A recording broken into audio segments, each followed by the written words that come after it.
Isang magandang araw muli guys. Tayo po ngayon ay magluto ulit ng panibagong menu, panibagong ulam guys. Ang gagawin natin ngayon ay isang sardinas na may miswa with gulay guys. So madali lang to guys since ready lahat ng ating mga ingredients. Ricardo, umpisa na natin guys. Unahin natin ang sibuyas.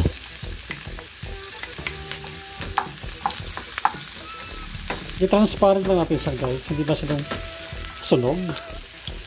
Next ang ating bawang guys. Bawang.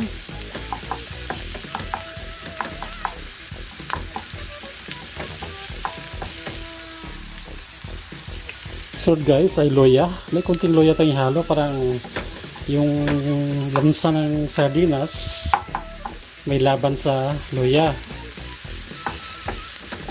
Then, ang ating tomato.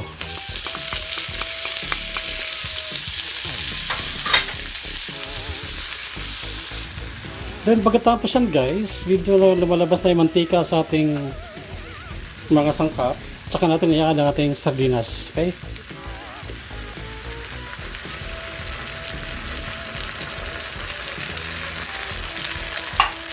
So, sa gitnang stage guys, ang gagawin ko nito, i-simmer ko muna yung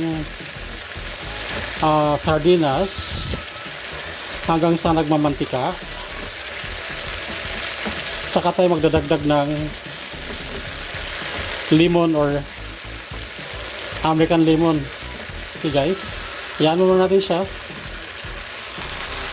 So ito na siya guys, na-simmer na natin siya ng mga 6 minutes. Na-reduce na rin natin yung sauce ng sardinas. Then tsaka tayo magpiga ng 1/4 na piece ng lemon guys. Ang purpose ko nito guys, para lang mabawasan ang lansa ng sardinas guys. Hindi naman naka-apekto yun sa magiging asim or hindi. Konti lang naman kalamansi ang ginamit na yung lemon guys. Okay? Tsaka na siya halo-haloin. Bahagyang mix-mix lang. Mikos-mikos wika nga. Pagkatapos yan guys, tsaka tayo mag-add ng hot water o water. Okay? Ito na yung hot water natin guys. Bakit hot water nilagay ko guys? Para madaling kumulo. Para madaling maluto. Baka naka-ready na yung ano natin, tubig natin. Diba guys? Tita nyo yan. Tsaka tayo mag-add ng paminta.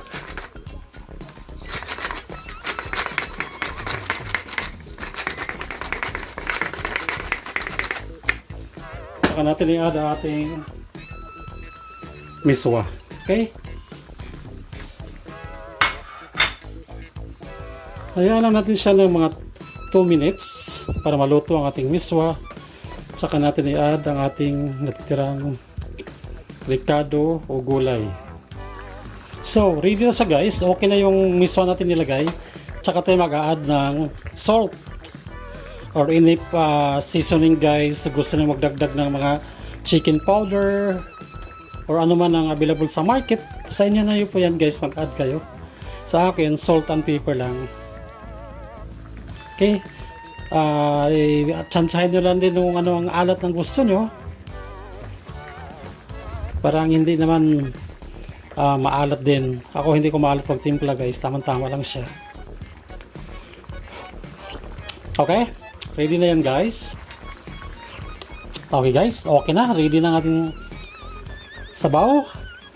Wala siyang lansa guys. Kasi naglagay tayo ng lemon or calamansi or American lemon guys.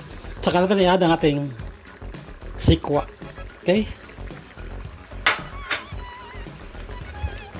Mga 1 minute to 2 minutes guys, ready na yung ating sikwa o sikwa